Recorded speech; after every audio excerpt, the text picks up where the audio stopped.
여러분 반갑습니다. 반갑습니다.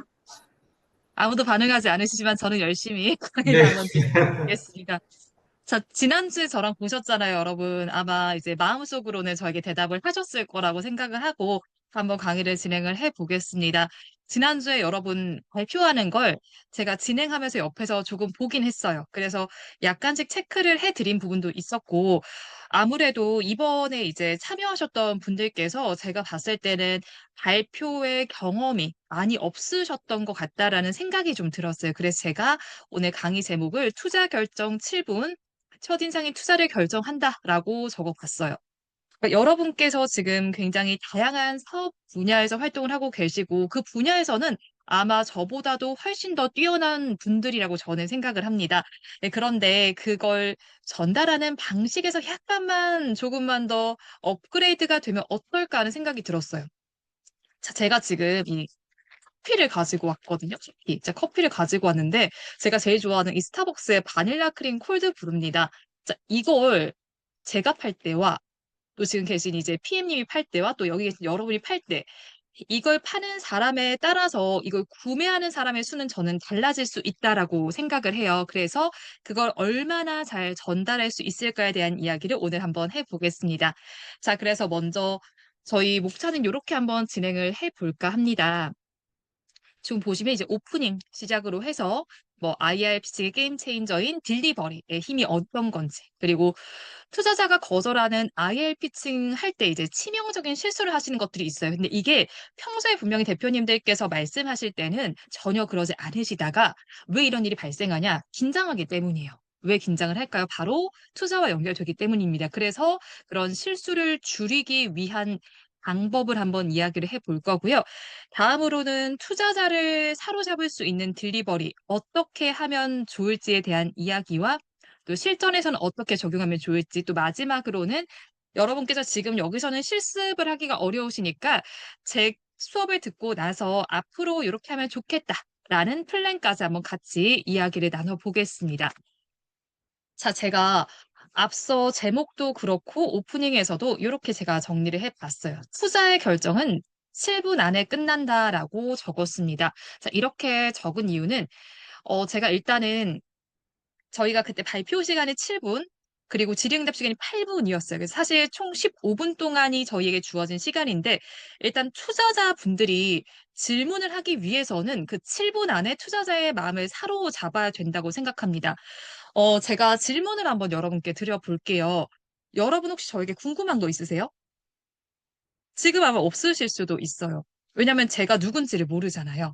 그리고 그 투자자분들도 물론 여러분의 장표를 다 보고 오셨지만 여러분의 회사가 뭐 어떤 회사인지에 대해서 압축적으로 전달을 받기를 원하실 거예요. 근데 그런 발표를 하는 데 있어서 투자자의 마음을 사로잡지 못한다면 투자자분들이 물론 질문을 뭐 너무 발표가 좋아서 안 하실 수도 있겠지만 사실 그런 경우는 굉장히 드뭅니다.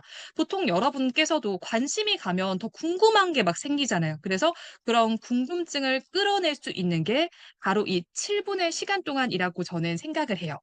그래서 이 투자 결정이 저희가 7분 안에 끝이 나기 때문에 이 투자 결정을 할 수 있는 우리의 말이 있어야 된다고 생각합니다. 그래서 저희가 그 혹시 여러분도 들어보셨을 수 있을 것 같은데요. 메라비언이라는 심리학자 분이 있어요. 굉장히 이제 예전에 계셨던 분이신데 그분이 만든 법칙이 있는데 메라비언의 법칙이라는 겁니다. 지금 장표에 보시면 메라비언의 법칙에 따르면 커뮤니케이션 안에서 언어적인 요소가 7%, 비언어적인 요소가 93%를 차지한다라고 되어 있어요. 자, 여기서 7%인 언어적인 요소는 여러분께서 진짜 신경을 많이 쓰시고 시간을 많이 들이고 있는 자료예요. 자료를 만드는데 이걸 내가 어떻게 하면 시각적으로 더 잘 보여줄 수 있을까?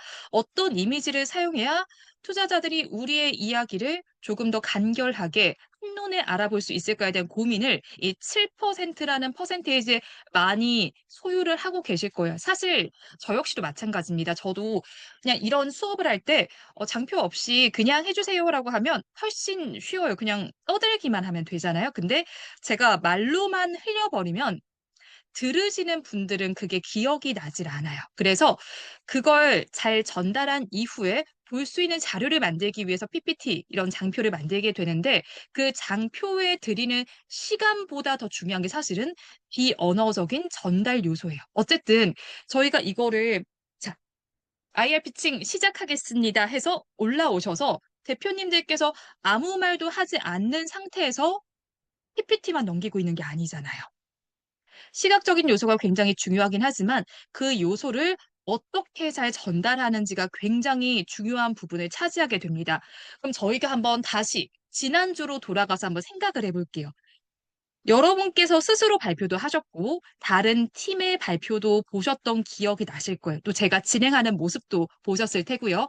자, 그러면 내가 발표하는 모습은 사실 기억이 당연히 나지 않으시겠죠. 긴장을 너무 많이 하신 분도 계시고 그렇지 않은 분도 계시겠지만 어쨌든 내 모습을 모니터하기 위해서는 그걸 찍었어야 됐어요. 하지만 그러지 못했기 때문에 타인이 하는 모습만 보시게 됐을 겁니다. 근데 여러분께서는 마음속으로 한번 대답을 해 주시면 좋겠는데 다른 분들의 발표를 볼 때 어떠셨을까요? 가장 잘한 발표하신 분이 있다라고 생각하신 분이 계셨을까요? 사실 저는 지난주 발표에서는 그러니까 제가 이제 이건 스피치적인 부분을 체크하는 거니까요. 그렇게 와닿는 발표는 사실 그리 많지 않았어요. 거의 이제 제가 10 팀이 총 발표를 했었는데 제 기억에 남는 대표님은 사실 한 분밖에 없었어요. 제가 그게 누군지는 말씀드리지 않을 텐데 그분을 제외한 나머지 발표는 사실 제 머릿속에 잘 기억이 남지 않았습니다. 과연 왜 그랬을까요? 그분의 아이템이 별로여서? 그렇진 않았을 거예요. 그분이 무엇을 전달하고자 하는지가 사실 제 귀에 들어오지 않았기 때문이었어요. 그래서 제가 대표님들께서 발표를 할 때 막 적는 걸 다들 보셨을 거예요. 아마 대표님들 그 각각 기업만 요약한다라고 생각을 하셨을 텐데 그거 플러스 제가 대표님들의 습관도 약간 좀 정리를 해 놨거든요. 그건 뒤에서 한번 같이 보도록 하겠습니다.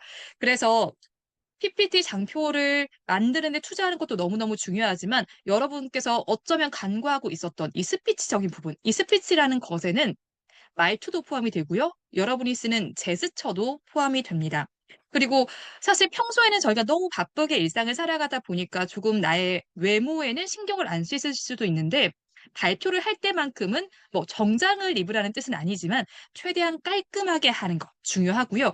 그리고 그게 다 갖춰져 있더라도 사람의 격을 떨어지게 하는 부분이 있어요. 바로 자세 부분도 있습니다. 자세가 막 구부정하게 있다거나 이렇게 뭐 감싸고 있다거나 하면 다른 사람들이 보기에 대표님들의 모습이 너무 자신감이 없어 보일 수 있어요. 그래서 그런 자신감이 있어 보이는 모습을 함께 전해 주시면 좋겠고요. 또 저희가 딜리버리한다, 이제 전달한다라는 뜻인데 목소리도 굉장히 중요한 요소를 차지하게 돼요. 그래서 이 목소리도 전달력이 없으면 굉장히 불리하게 작용할 수 있다라고 생각을 하시면 좋습니다. 그래서 이거를 또 저에게 되묻는 분이 있어요. "저희 어차피 마이크를 쓰는데 목소리가 뭐 크거나 이런 게 중요한가요?" 이렇게 물으시는 분들이 계시는데 저희 마이크를 쓰는 환경이 다 똑같잖아요. 그러면 목소리가 좀 크셨던 분도 있으셨고 아니셨던 분도 있으신데 저희가 그 음량을 매번 그분에 맞춰서 조절하기는 사실 어려워요. 그러면 상대적으로 똑같은 내용을 전달한다면 조금 더 목소리가 크고 전달력이 뛰어난 분의 발표가 들릴 겁니다. 그래서 비언어적인 부분에도 여러분께서 너무 시간이 없으시고 바쁘시지만 투자를 좀 해서 그 부분을 개선할 필요가 있겠다라는 생각이 들어요. 왜냐하면 바로 이 첫인상이 투자를 결정하기 때문입니다. 자, 그래서 제가 정말 한 분씩 한 분씩 제가 알기로는 오늘 모든 분께서 다 참석은 못 하셨다라고 들었는데 혹시 참석하지 않은 대표님들의 부분을 제가 말씀을 드리더라도 그게 '아 내 거 아니니까 뭐 이거는 안 들어도 되겠지.'라고 생각하지 마시고요. 타인을 내가 평가도 하셨을 거죠. 마음속에 뭐 내가 일일이 뭐 평가표를 가지고 평가는 안 하셨을 테지만 타인을 무언가 보면서 느낀 점이 있으셨을 거예요. 그 느낀 점과 제가 말씀드리는 게 비슷했는지 또 제가 말씀드리는 걸 들으면서 지난주에 발표의 기억이 나는지도 함께 좀 체크를 해 보시면 좋을 것 같습니다. 자, 지금 보면요. 제가 이제 일부러 이렇게 얼굴을 드러낸 건 아닌데 자, 우리 대표님 중에 한 분이시죠. 자, 제가 이분은 사진을 제가 왜 찍었을까요? 자, 보시면 지금 마이크를 쥔 손과 포인터를 쥔 손이 이렇게 크로스가 되죠, 여러분. 왜 그랬냐면, 자, 이날 이 대표님께서는 이 손을 서로 반대로 해주셨어야 돼요. 예, 저희가 그날은 제 기억이 맞으면 그 장표를 볼 수 있는 게 오른편이었었거든요. 그러면 마이크는 왼손에 잡으시고 포인터는 오른손에 잡아야 이렇게 몸을 감싸지 않고 제스처를 하실 수 있었을 겁니다. 근데 이렇게 감싸지는 모습을 보이다 보니 저희가 시각적으로 봤을 때 대표님이 이렇게 몸을 감싸면서 이렇게 있기 때문에 대표님이 소극적이어 보인다라고 그렇게 디테일하게 저희 생각하지 않아요. 하지만 이 모습 자체만 보면서 약간 자신감이 없어 보인다라고 느낄 수가 있고요. 그리고 대표님께서 사실 제 기억이 맞으면 목소리가 조금 작은 편이셨어요. 작은 편이신데 지금 보시면 마이크의 위치와 입의 위치가 조금 다른 분들에 비해서 멀었어요.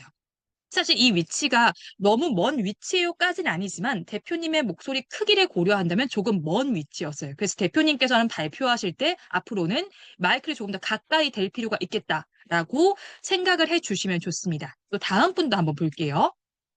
자, 자, 두 번째 대표님. 이건 어떨 때 나왔던 자세였냐면요. 질문을 받으실 때였어요. 자, 이번 대표님의 경우에 지금 앞에서 봤던 대표님이랑 서로 반대 손으로 잡고 있기 때문에 마이크를 잡은 손의 위치와 그리고 포인터를 잡은 손의 위치는 적절했어요. 근데 질문을 이제 우리 위원님들께서 해주시는데 한 손으로 뒷짐을 이렇게 쥐고 계시더라고요. 근데 이게 뒷짐을 지는 자세 어떤가요?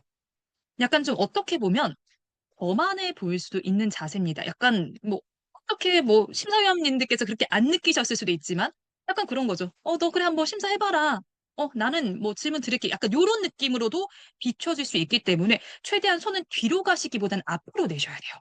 그게 상대방에게 조금 더 호감도를 높여주고 제가 여러분의 말을 들을 준비가 되어 있습니다를 느끼는 거예요. 그래서 제가 진행할 때 아마 보셨을 텐데 제 앞에 단상이 있긴 했거든요.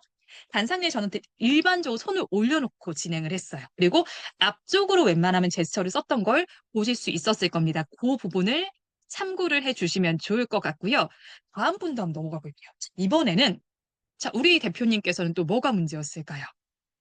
자, 우리 대표님도 지금 보면 뭐 마이크를 잡은 손과 포인터의 위치는 적절한데 제가 이제 사진을 찍다가 표정까지 제가 고려를 못해서 약간 표정이 좀 안 좋은 표정으로 잡혀 있긴 한데요. 자, 우리 대표님은 위보다는 아래를 봐주시면 좋을 것 같아요. 한번 발의 모습을 볼까요? 발을 발 날 쪽이라고 하죠. 발 날 쪽으로 계속 이렇게 벌리시더라고요. 그러니까 이거 습관적으로 그 대표님께서는 모르셨을 수도 있는데 계속 이러고 계세요.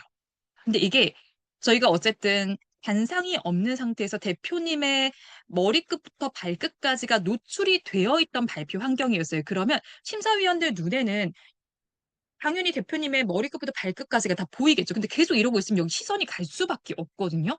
이게 뭔가 집중하지 못하는 느낌을 줄 수가 있어요. 자세가 바르지 못하죠. 이런 것들 잡아 가셔야 될 것 같고요.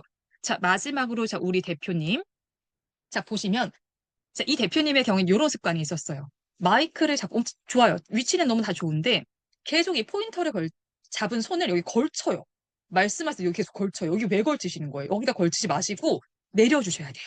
그래서 이렇게 걸치는 것도 이게 지금 마이크가 없었다면 어떻게 됐을까요? 자세가 이게 팔짱을 끼고 있는 자세가 됐을 가능성이 굉장히 높습니다. 이것도 어떻게 보면 거만해 보이는 자세가 될 수 있어요. 그러니까 물론 대표님들께서 너무나도 다들 훌륭하신 분들이시지만 그래도 그런 거만해 보이는 자세가 심사위원들 눈에는 사실 그렇게 좋아 보이진 않아요. 물론 대표님들께 저 너무 겸손하셔야 되고요. 그리고 막 너무 아래로 가지 그건 당연히 아니지만 그 겸손함과 거만함 사이에 좀 적절한 밸런스를 찾을 필요가 있겠다라는 생각이 들었어요. 그래서 제가 이렇게 사진으로 좀 남겨봤고요. 자, 뒷장에 넘어가서는 한 회사씩 한번 보도록 하겠습니다. 자, 먼저 첫 번째, 라이트 팩토리의 발표가 있었어요. 그래서 라이트 팩토리가 사실 첫 번째 발표한 대표님이셨기 때문에 더욱더 좀 긴장을 많이 하셨을 것 같고, 그래서인지 그 IR 피칭이라는 곳에서 발생하는 문제점이 참 많이 드러났습니다. 그리고 제가 이 라이트 팩토리 대표님의 발표를 보고 끝나기 전까지는 제가 대표님께서 학생인 줄을 몰랐어요. 근데 몰랐는데 발표를 들으면서 어쩌면 사회 초년생일 가능성이 높을 수 있겠다라는 생각이 들었거든요. 졸업한 지 얼마 안 됐거나 아니면 졸업 예정이거나 왜 그랬냐면 말투에서 너무 학생 같음이 느껴졌어요. 나의 회사에 대해서 말을 하시는데, 그런데 이걸 뭔가 잘 전달한다는 느낌이 들지 않았어요. 마치 학생이 그냥 있는 발표를 한다라는 생각이 들었고요. 그리고 강조점이 전혀 드러나지 않았어요. 또 질문을 하면 그 질문에 대해서 답변을 해주셔야 되는데 그 답변에 대해서 굉장히 모호한 답변이었어요. 제 기억이 맞으면 그 대본을 잡고 하셨던 걸로 기억을 하는데 그렇게 대본을 보시면서 하는 거는 좋지는 않아요. 왜냐하면 이 대본이 있다는 건 어떠세요? 내가 이 장표의 내용, IR 피칭의 내용을 잘 모른다는 것밖에 되지 않아요. 내가 충분히 이 회사에 대해서 잘 알고 있고 내 회사잖아요. 내 회사에 대해서 잘 알고 있다면 이 장표를 스스로 만들고 스스로 이 얘기를 풀어 나가실 수가 있어야 되는데 그런 부분이 잘 보이지 않았고요. 또 핵심적인 데이터가 거의 드러나지 않았고 추상적인 표현만 하다 보니까 약간 제가 질문을 드렸을 때도 사실 제 질문에 대한 명확한 답을 들었다는 생각이 들지는 않았어요. 근데 뭐 물론 시간 관계상 제가 더 디테일하게 질문 드리지 않았었는데 또 제 질문이 뭐 투자자분들과는 또 연관이 없었을 수도 있지만 그런 사소한 질문에도 뭔가 핵심 없이 대답하는 그런 모습이 그렇게 좋아 보이진 않았습니다. 자, 그래서 일단 라이트 팩토리의 대표님께서 가장 먼저 하셔야 되는 건 말투를 고치셔야 될 것 같아요. 지금 너무 학생같이 학생이 조별 과제를 발표하는 느낌이 아니라 전문성 있게 신뢰감을 주실 수 있는 말투로 바꾸셔야 돼요. 왜냐하면 제가 방금도 말씀드렸지만 제가 라이트 팩토리의 대표님을 처음 봤을 때는 학생인지 몰랐다라고 말씀드렸잖아요. 대표님의 외형이 다른 사람이 봤을 때 근데 어쩌면 어려 보일 수도 있단 말이에요. 그러면 어려 보이면 사회에 이런 어떻게 보면 좀 좋지 못한 통념상 약간 좀 무시하는 경향이 있을 수 있어요. 대표가 너무 어리니까요. 그래서 그런 어림을 좀 더 보완해 주기 위해서는 조금 더 전문성 있는 말투가 필요하다는 생각이 들었습니다.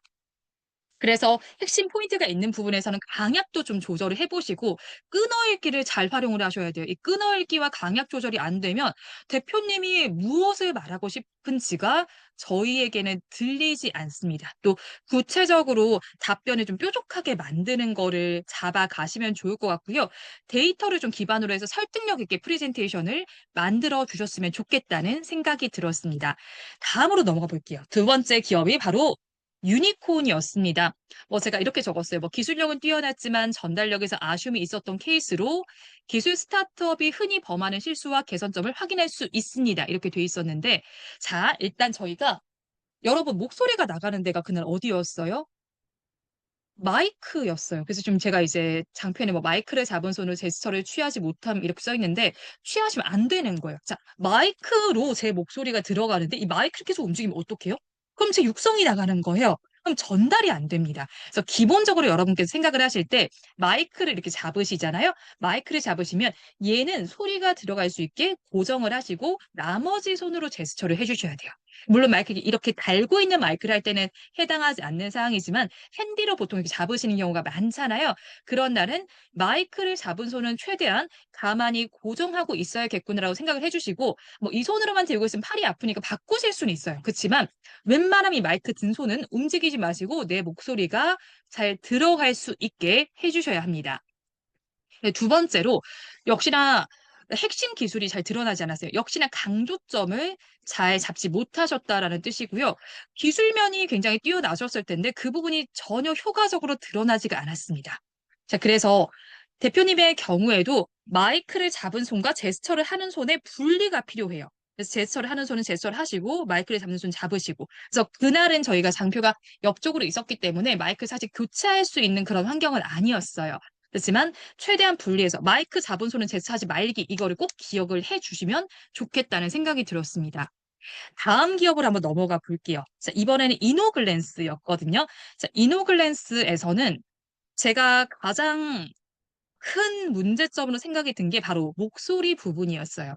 제가 앞서서 말씀을 드렸을 때 목소리를 조금 더 크게 내주셔야 합니다라고 말씀을 드리기는 했어요. 하지만 그 큰 목소리가 계속 지속이 된다면 듣는 사람 입장에서는 어떨까요? 굉장히 피로감이 높아집니다. 완급 조절을 하나도 하지 못하셨어요. 계속 강도만 크게 목소리를 내시니까 목소리가 계속 크게만 나가니까 듣는 사람들 입장에서는 피로도가 점점 올라갔을 수 있어요. 그리고 지금 대표님께서 뭘 강조하고 싶은지가 하나도 들리지 않았어요. 마이크랑 이제 포인터 잡는 손은 바꾸셨어야 됐고요. 또 제스처를 거의 하지 않으시더라고요. 그래서 좀 단조롭게 발표가 들렸고 또 팔짱을 끼고 질문을 들으시더라고요. 요러시면 안 돼요. 또 청중들과 물론 이제 이노글래스 대표님뿐만 아니라 약간 긴장되면 청중들과 교감이 좀 부족할 수 있는데 그 교감을 하는 시간, 바로 이 교감은 여유에서 사실은 나옵니다. 그래서 저도 지금 사실 어떻게 보면 혼자 떠들고 있죠, 여러분. 제가 혼자 떠들지만 중간중간 쉬어가고 이게 여러분께 질문을 드리면서 어쨌든 여러분 마음속에서 소리로 대답하진 않으시더라도 마음속에서는 대답을 하면서 제 이야기에 대해서 한번 곱씹어 보라는 뜻으로 제가 중간중간 멈추는 거예요. 요런 교감을 하는 시간이 필요하고요. 또 긴장이 되니까 움직임 자체가 너무 좀 로봇처럼 경직돼 있는 모습이 보였습니다. 그래서 일단 대표님께서는 적절하게 제스처를 취하시면서 핵심 내용을 조금 더 강조를 해 주셨으면 좋겠다는 생각이 들었고요. 그래서 이렇게 필장을 끼는 듯한 자세로 질문을 경청하시는 건 좋지 않아요. 저희 기본적으로는 뭐 공수 자세라고도 하죠. 배꼽 정도 위치에 손을 그냥 모아서 두시는 게 사실은 다른 사람이 봤을 때 가장 정중해 보이고 내가 여러분의 질문을 들을게요라는 느낌을 줄 수가 있습니다. 그래서 강약을 잘 조절을 해서 좀 질문을 잘 경청을 해 주시기도 하고 목소리 높이도 잘 조절을 해 주시고요. 또 핵심 내용에서는 앞을 잠시 멈춰 주세요. 그렇게 해야지 여러분께서 하는 내용이 잘 들리게 된다라는 점을 알 수 있습니다. 자, 다음으로는 SMB의 사례를 살펴볼게요. 자, SMB의 경우에는 문어체를 좀 많이 사용하시더라고요. 자, 저희가 사용하는 글과 말은 다릅니다. 책을 읽을 때의 단어와 여러분이 평소에 말씀하실 때 쓰는 단어가 다르죠. 자, 그중에서 어떤 걸 좀 많이 쓰셨냐면 문어체 중 그러니까 글말인 하여 이렇게 하여 뭐뭐 하여 이렇게 많이 쓰시더라고요. 그래서 이런 거는 글을 그대로 읽는 듯한 느낌을 주기 때문에 약간은 딱딱한 인상을 줄 수가 있어요. 자, 그리고 연결어가 좀 부족하다 보니까 좀 내용의 흐름이 좀 단절되는 느낌이 들었고요. 강조점이 없어서 핵심 메시지를 듣기가 좀 어려웠어요. 그리고 좀 특이한 습관이 있으시던데 한 손으로 마이크를 이렇게 잡으시는데 나머지 손을 막 이렇게 받치시더라고요. 그래서 요렇게 하시면 그러니까 계속 여기로 돌아와요. 이 뭔가 마이크가 저희가 무슨 시초 단지가 아니잖아요. 그래서 요렇게 잡으시지 마시고 한 손 이렇게 내려주세요. 내려주는 손으로 두시고 그리고 제스처를 요렇게 해 주시면 좋을 것 같고요. 정보 전달을 너무 좀 일방적으로 하셨다는 느낌이 들었습니다. 왜 그렇게 저는 생각을 했냐면 사실 이게 좀 저는 말랑말랑하게 갈 수 있는 주제였다고 저는 생각을 해요. 근데 처음에 질문 없이 바로 그냥 나의 이야기만 좀 전했다는 생각이 들었거든요. 왜냐면 만약에 제가 SMB의 발표를 맡았다면 저는 처음에 도입을 이렇게 했을 것 같아요. 안녕하세요. SMB의 대표 백선혜입니다. 네, 여러분 혹시 여기에 반려동물 키우는 분이 계실까요? 하고 질문을 던지는 거예요. 그러면 반려동물을 키우는 사람들은 대답을 했을 수도 있고요. 아닌 사람들도 반려동물 인구가 요즘에 워낙 많다 보니까 그치 요즘엔 반려동물 키우는 사람이 참 많지라고 생각을 할 수 있었을 거예요. 그런데 그 반려동물의 배변을 처리하는 과정 좀 어렵지 않으세요? 그럼 반려동물을 키우는 분들은 더 공감을 하셨을 테고요. 왜냐면 본인들이 치워야 되니까요. 아닌 분들도 그치. 생각해보면 그 반려동물 생물이니까 얘네가 또 산책을 해야 되잖아요. 특히 강아지들은. 강아지들이 돌아다닐 때, 견주들이 좀 힘든 부분이 있겠구나라고 생각을 했을 수 있을 겁니다. 공감을 하는 시간을 주셨어야 돼요. 그랬다면 대표님의 발표를 심사위원분들도 그렇고 나머지 대표님들, 그 저도 조금 더 집중력 있게 들었을 겁니다. 하지만 그런 거 없이 일방적으로 전달하는 데 그쳤다라는 느낌이 굉장히 컸어요. 그리고 300% 향상이 목표입니다. 자, 이게 300%가 안 들려요. 그러니까 숫자는 최대한 들고 300%를 향상하겠다. 우리 이렇게 할 거야로 자신감을 드러내시는 건데 숫자가 들리지 않게 말씀을 하시고 또 질문을 던졌습니다. 반응을 기다리는 시간 같은 것도 좀 가져주셨으면 좋겠다라는 생각이 들었고요. 자, 다음으로 원클릭 플랫폼입니다. 자, 대본의 의존도가 너무너무 높았습니다. 보시면 대본을 이렇게 쳐다보고 있잖아요. 제가 예를 들어 여기 휴지가 있는데 얘를 대본이라고 가정을 해볼게요. 제가 지금 물론 여러분의 얼굴은 보이지 않지만 제가 이렇게 이것만 보고 읽는다면 여러분은 제가 지금 뭘 한다고 생각을 하실까요? 제 수업에 집중을 못한다라고 생각을 하실 수도 있고, 또 두 번째, 아, 저 강사는 내용을 모르는데 이거 보고 그냥 대본 보고 읽네. 이런 거 굉장히 사람들은 싫어합니다. 모른다고 생각을 하거든요. 내가 모르는 내용을 남에게 전달한다. 과연 그 말이 설득력이 있을까요? 저는 없다고 생각을 해요. 그래서 물론 발표가 아마 그러니까 제가 이제 감히 뭐 추측을 해보건데 원클릭 플랫폼의 대표님께서도 아마 제일 처음에 발표했던 대표님처럼 발표의 경험이 조금 적으셨을 수도 있을 것 같다는 생각이 들었어요. 그러다 보니까 자, 그런 분들의 가장 범하기 쉬운 실수가 뭐냐면요. 어쨌든 나의 이야기를 너무나도 잘 전달을 하고 싶으시잖아요. 그러다 보니 자, 첫 페이지부터 마지막 페이지까지 대본을 완벽하게 적으세요. 근데 대본을 완벽하게 적으시는 게 잘못됐다라고 여기서 말씀을 드리고 싶은 게 아니라 준비를 하시는 모습은 굉장히 좋아요. 근데 그 대본을 처음에 적으셨다면 그 대본을 나중엔 저게 장표가 막 여러 개 있잖아요. 장표 하나당 한 문장씩으로 줄이시는 연습을 하셔야 돼요. 그리고 마지막에는 한 단어로 줄이시는 연습을 하셔야 됩니다. 그래서 사실 저는 장표가 있는 것도 하나의 힌트가 있다고 생각해요. 왜냐면 상표 없이 떠드는 사람들도 있잖아요. 아무것도 보지 않고. 근데도 본인 말을 하는 사람이 있다면 그 사람은 정말 달변가고 본인의 생각이 있네라는 생각이 드는데 내 회사에 대해서 이야기를 하는데 장표를 보면서도 이야기를 못해요. 이 대본만 보고 하는 거예요. 그러면 그 기업에 대한 신뢰도가 과연 저희가 생길 수가 있을까요? 저는 없을 거라 생각을 합니다. 그래서 일단 대본을 안 보시는 게 가장 우선 과제예요. 근데 지금 바로 그 원클릭 플랫폼 대표님 그러면 바로 다음 발표 예를 들어 다음 주에 저희가 발표가 있다고 가정을 하면 자 다음 주 발표 때는 대본 버리시고요. 바로 장표 보고 하세요. 못해요 그러면. 그러면 더 긴장해서 못 하시기 때문에 자 그런 경우에는 저희가 아까 전에 A4 용지로 다들 이제 가지고 오셨는데 그렇게 하시면 막 종이 막 날리는 소리 들리고 넘기는 소리 들리고 굉장히 산만해집니다. 그렇게 하지 마시고 저희 큐카드 같은 게 있거든요. A4 용지가 한 반 사이즈 정도 되는 게 있는데 그거를 약간 좀 판판한 종이 있잖아요. 그런 데다가 대본을 붙이세요. 그래서 얘를 차라리 넘기면서 하세요. 이렇게. 그러면 훨씬 종이 막 쓸어 넘기는 소리 이런 게 덜 나기 때문에 산만하면 살짝 좀 줄어들어요. 그래서 그 큐카드를 쓰시는 걸 먼저는 추천을 드리고요. 나중엔 그 큐카드를 없애시는 데까지 가시는 걸 목표로 가지시면 좋을 것 같습니다. 두 번째 문제가 그러니까 일단 대본을 가지고 오셨다는 것 자체가 이 발표에 대한 긴장도가 굉장히 높다라는 걸 뜻해요. 그래서 긴장을 하다 보니까 아마 대표님께서 평소에는 뭐 말을 더듬는다던가 이런 실수는 하지 않으실 수 있는데 말더듬이 너무 많이 나타났어요. 그리고 자세도 너무 구부정하고 뭐 짝다리를 짚는다든지 이러다 보니까 인상 자체가 굉장히 불안정한 모습으로 나왔고요. 또 뒷짐을 지는 질의응답들의 자세 이것도 좋지 못했습니다. 그래서 일단은 말을 더듬지 않도록 긴장도를 낮추는 연습을 먼저 하셔야 돼요. 그러면 대표님께서 하셔야 될 일은 이 발표를 혼자 있는 공간에서 혼자만 하시는 게 아니고요. 가족의 도움을 받으실 수 있다면 가족들을 앞에 있는 청중으로 앉혀 놓으시든지 혹은 회사의 구성원들을 앞에다 앉혀 놓으시고 계속 말하는 연습하셔야 돼요. 발표가 있다면 발표가 예를 들어 다음 주에 잡히면 오늘부터 계속 매일같이 계속 연습하셔야 돼요. 그게 자연스러워질 때까지. 그렇게 생각을 해주시면 좋을 것 같고요. 자, 다음으로 아이하우 주식회사를 보겠습니다. 자, 아이하우 주식회사의 경우에는 질문을 해주셨거든요. 차세대 세차 시스템에 대해서 아시나요? 하고 질문을 하셨으면 제가 아까도 계속 말씀드렸죠. 제가 혼자서 지금 떠들고 있지만 중간중간 쉬는 이유는 여러분께서 마음속으로 대답을 할 시간을 드리는 겁니다. 그러면 대표님께서도 역시나 다른 분이 대답할 시간을 주셔야 돼요.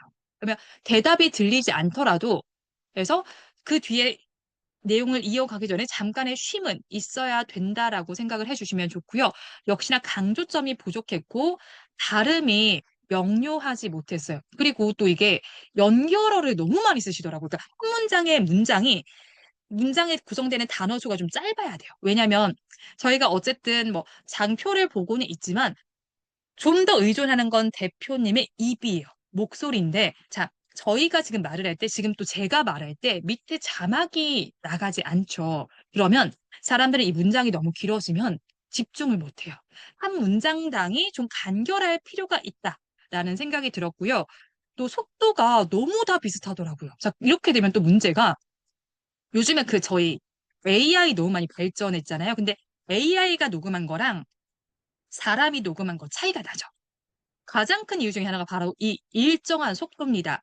이 사람이라면 저희가 속도를 좀 조절하면서 AI와의 차별점을 두실 필요가 있어요. 그래서 속도를 조금 더 변주를 줄 필요가 있겠다라는 생각이 들었고, 숫자를 또 말씀하실 때도 분명히 숫자가 중요한 숫자니까 말씀을 하시는데 그 숫자가 안 들렸어요. 그래서 그런 거를 좀 체크해 주시면 좋을 것 같고요. 그래서 예시를 들었던 게 뭐 2개월 만에 뭐 75% 이상 이런 것들, 2와 75가 조금 더 들릴 수 있게 해 주시면 좋겠다라는 생각이 들었습니다. 자, 다음으로는 다운 AD 컴퍼니로 넘어가 보겠습니다. 자, 앞서서도 제가 다른 기업의 말더듬 부분을 말씀을 드렸는데, 역시나 다운 AD 컴퍼니 대표님께서도 말더듬 부분이 굉장히 많았어요. 뭐 진짜 작게 나오셨는데 박람회, 박람회 이렇게 하시더라고요. 자, 이런 말더듬이 나오는 이유는 일단 그날 이제 대표님께서도 물론 본인께서 저 너무 긴장했어요라고 말씀은 하셨지만 그 긴장했다라는 것을 사실 상대방이 모르게 감출 수 있다면 그 발표는 잘한 발표거든요. 그런데 내가 긴장한 모습이 거기 계신 청중들을 다 느끼게 만들고 그리고 그 청중들마저 불안하게 만들었다면 그 발표는 잘한 발표라고 보긴 사실 조금은 어렵습니다. 자, 그래서 그런 말더듬을 줄이기 위해서는 좀 천천히 말씀하는 습관을 가지셔야 돼요. 그러니까 내가 생각한 것보다 훨씬 더 천천히, 한 지금 대표님께서는 내가 그날 발표한 속도보다 2배는 느리게 말을 해야 되겠다고 생각을 해주시면 좋습니다. 그래서 그 정도 하셔야, 내가 2배 느리게 말해야지 하셔야 한 1.2배 정도 느리게 돼요.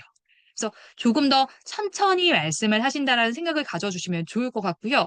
이걸 이제 청자를 뭐 우리 할머니라든지 할아버지한테 말을 전해드린다고 생각을 해드리면 좋을 것 같아요. 이제 노화가 되면 저희가 청력이 조금 부족해지니까 저희가 좀 더 크게 말하고 천천히 말씀을 드리잖아요. 그런 느낌으로 말씀을 해주시면 좋겠다는 생각이 들고요.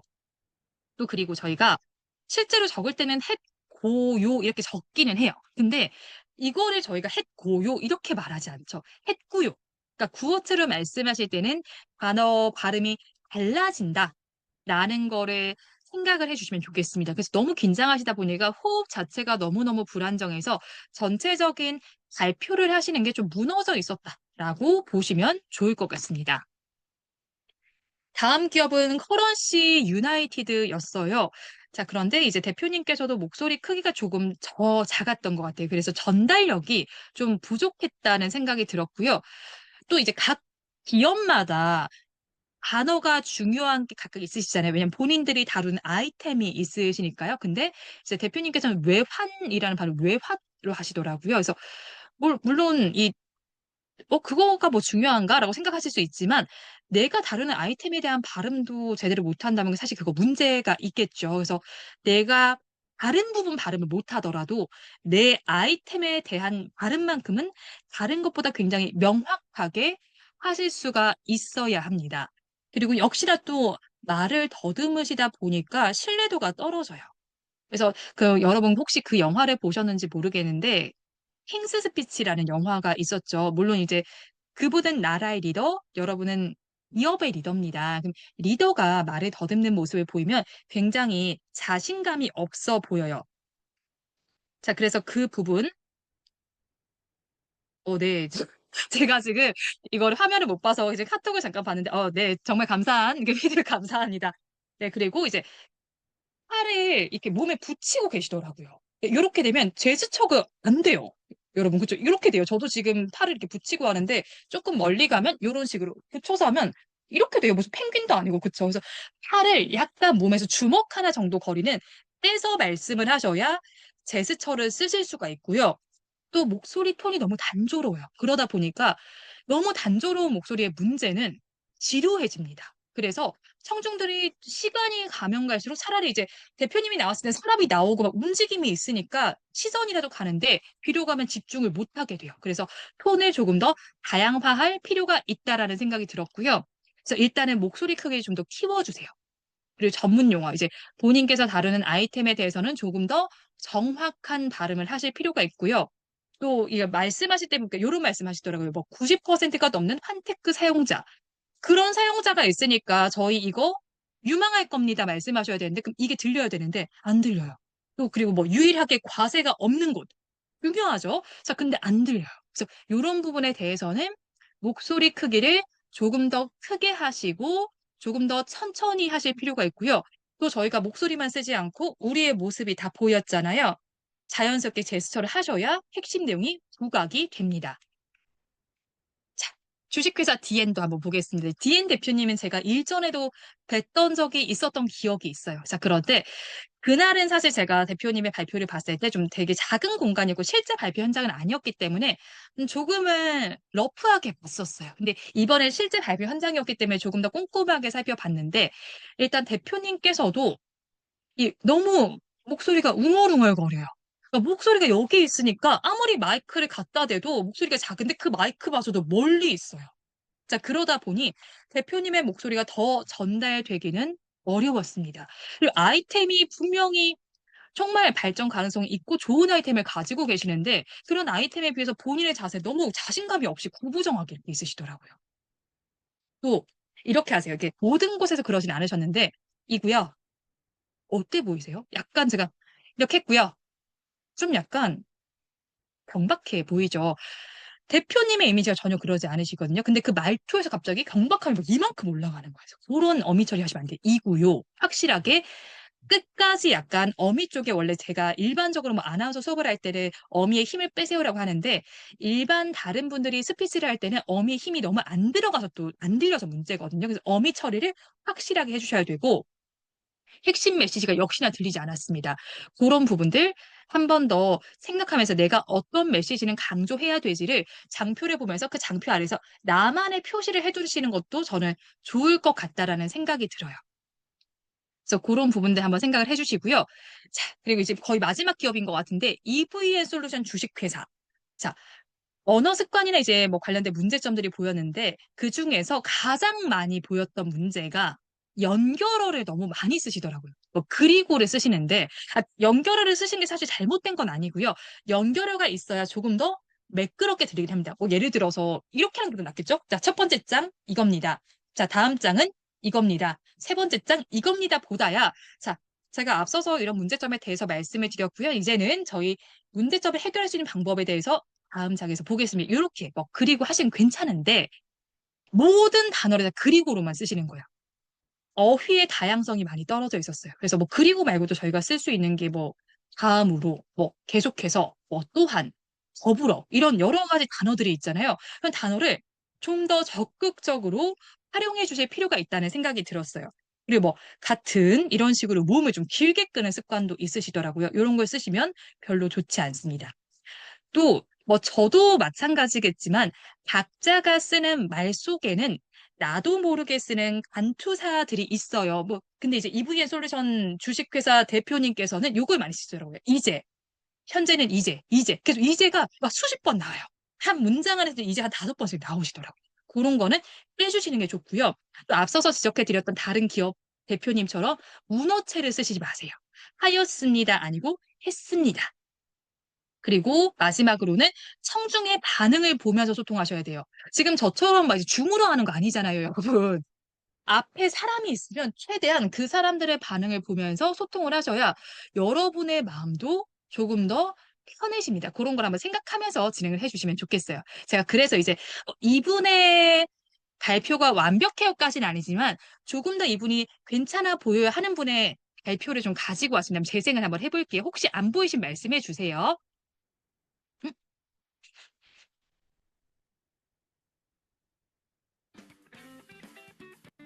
잠시만요. 혹시 지금 이거 화면이 공유가 되고 있을까요? 잠시만요. 이거 어떻게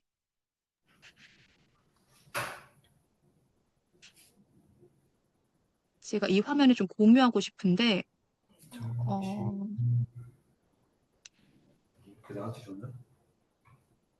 더보기에서 해야 되나? 공유하는 화면을 바꾸면 되는군요. 잠시만요. 요거네. 자, 지금 잠깐 이제 하시는 영상을 좀 잠깐 볼게요.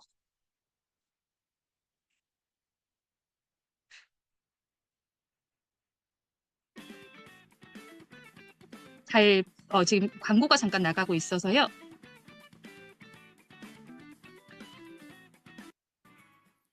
동남아 진출의 보증수표 K라이프스타일 브랜드를 위한 글로벌 B2B 유통 플랫폼을 운영하고 있는 홈나이의 조동선입니다.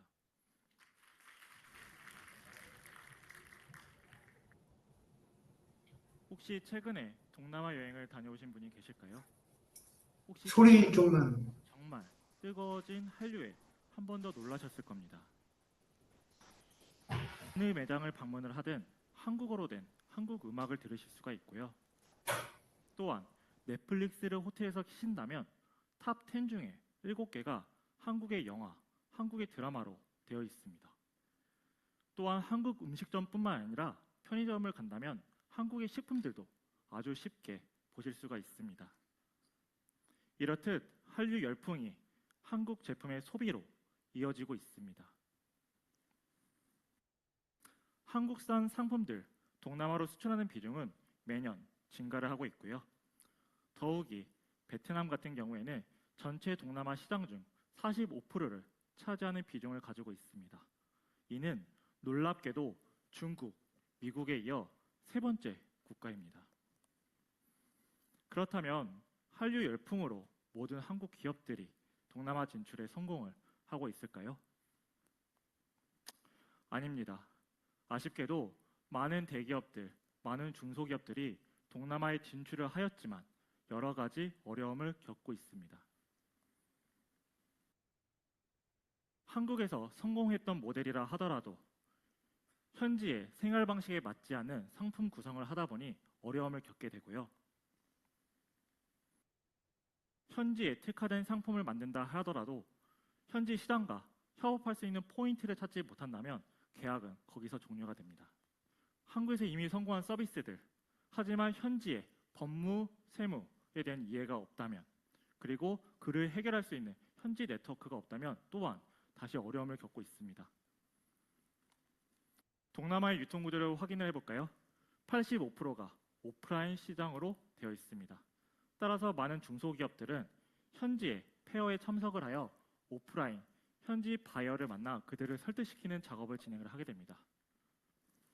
하지만 자신들의 브랜드가 어떻게 진행되는지 알지 못하고 그들의 선택을 기다리면서 유통 채널을 확장해야만 하는 정말 소극적이고 전통적인 방식의 시장으로 아직도 머물러져 있습니다. 브랜드들이 저희와 같이 동남아 시장에 진출을 하였고요. 이로 인해 1년 만에 베트남 내 탑3 K-유아 B2B 플랫폼으로 인지되었습니다. 이를 통해 감사하게도 작년 한 해 동안 10개월 만에 B2B 서비스를 런칭한 이후에 월 매출이 3,000% 이상 상승하는 결과를 얻을 수 있었습니다. 올해에는 상품군의 확장, 독점 판매권의 추가 확보, 그리고 오프라인 O2O 현지 파트너에 대한 300개 확보를 진행할 예정입니다. 5개년 재무계획입니다. 실제로 KBT B2B 유통시장에서 이미 많은 성공한 기업들이 나오고 있고 IPO까지 진행을 하고 있는데요. 저희는 K유아 제품을 시작으로 동남아 내 K상품 전문 B2B 플랫폼 기업으로 브랜딩을 하여 다양한 제품군 그리고 국가로 유통망을 확장을 하겠습니다. 또한 매년 매출에 맞추어 현실적인 투자 유치를 진행을 하고 5년 안에 IPO를 하는 것을 목표로 하고 있습니다. 저는 7년 전에 주재원으로 베트남에 진출하였습니다. 그때 같이 일했던 현지 직원들이고요. 그리고 이 직원들과 같이 첫 번째 기업에 대해서 창업을 하고 그리고 흑자 전환까지 이뤘습니다. 홈라인은 두 번째 창업이고요. 이 팀들과 함께 두 번째 성공을 이루고자 합니다. 저희 K브랜드와 동남아를 연결하는 교두보, 동남아 진출의 성공 방정식이 되도록 하겠습니다. 홈라인이었습니다. 감사합니다.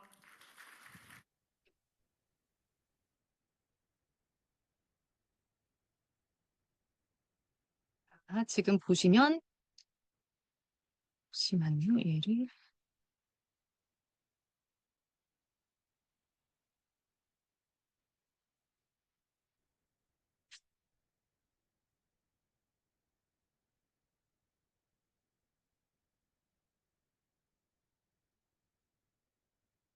자, 보셨던 것처럼 굉장히 저 대표님의 발표가 뭐 완전히 완벽했다라고 하긴 어렵지만 그래도 어느 정도 전달력이 있었습니다. 자, 왜 그런지 짧게 한번 살펴본다면 일단은 인사를 할 때부터 저희가 딱 기세가 사실 중요해요. 여러분이 처음에 너무 자신감 없이 시작을 해버리면 그 발표는 이미 관심 밖으로 넘어가게 됩니다. 그래서 처음에 이제 가장 먼저 뭐 안녕하십니까? 홈나의 대표 누굽니다 하고 말씀을 다 하고 인사를 하셔야 돼요.